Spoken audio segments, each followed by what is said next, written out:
Let's consider vertical stretches and compressions. Sometimes these goes by other names, but most of the books that I've seen recently call them vertical stretches and compressions. So it's kind of like the idea that if you took a rubber band, you could stretch it up vertically, or you could push down on it, and that would be a compression. I'll show you what I mean. So consider these three equations. So this one, and this one. So on this one, it's going to be a parabola because it's squared. So it's going to have this shape. A parabola means it's going to have this kind of shape, either going up or going down. Now these are all going up instead of turned around the other way down because this is not negative out here. So if you had a little negative number out here, like -2 or just a negative sign, this wouldn't be going up, it would be going down. But anyway, so this is going up. It is a parabola because it's squared. And this -2 means it's going to be shifted to the right 2, and it's going to be shifted up 3. Now just the average parent function, y equals x squared, is centered at 0, 0. It's centered at the origin here. Y equals x squared looks something like this. But what this is going to do is it's going to be shifted to the right too. So this point will be over here 2 spaces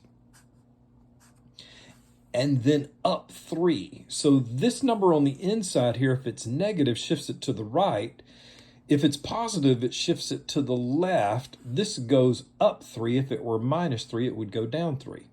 So this particular graph here, in comparison to this parent function, would be to the right 2 and up 3. 1, 2, 3. So it would be the same size and the same shape. I'm freehanding this. It's pretty fairly ugly.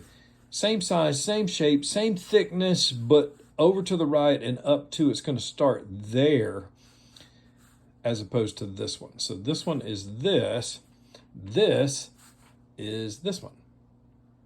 So the question is, well, what happens if you tack on a number out here like this, a number like 3/4? Well, that, if this number is a fraction between 0 and 1, it's going to be a compression.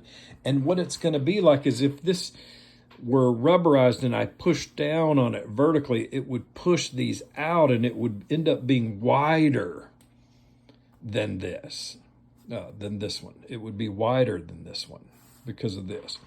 And if this number is greater than 1, or the absolute value of this is greater than 1, then it's going to be thinner because that's a vertical stretch. It's as if I took this and stretched it up vertically like that.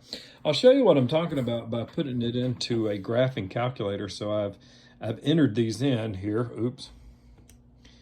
I've entered these into here, and notice how I did that.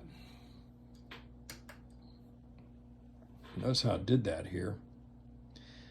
And now watch what happens when I hit graph. Actually, I'm going to hit zoom 6 so that I can graph it on the normal view screen. Zoom 6. So there's that one, this one. And then that's that one. We see each one. So here, I don't know if you can see this. There was a glare on there with a light. Let's see, with a little bit of light, maybe from this angle. So if you look here, you can see the first one is to the right 2 and up 3, and then this one is only a little bit thicker, so you can't tell much. Let's see here. There you go. You can see it's a little bit thicker. So the one that's a little bit wider, that's the 3/4. And you see the one in the center that's super thin? That's the one, that's this one. So the one inside here that's very thin, that's this one. So it's as if we took that original and stretched it up. That's called a vertical stretch. So vertical stretch by a factor of 4. This was a vertical compression by a factor of 3/4, and we're taking it and mashing down on it. And you can see that one on the very outside there, it was a little bit thicker. And then this was the original one. So that's what's going on here with this. So these are vertical stretches and compressions. So this is the parent function. This, compared to the parent function, has a horizontal shift to the right of 2 and a shift up of 3. So that's this. And then this one right here is going to be a little bit thicker. A little bit thicker like that, because of the 3/4 is a vertical compression. It's being compressed vertically. And then this one right here is going to be a vertical stretch. And so it's as if you've taken this original one and stretched it vertically, and it's thinner. So this is the concept of vertical stretches and compressions. See ya.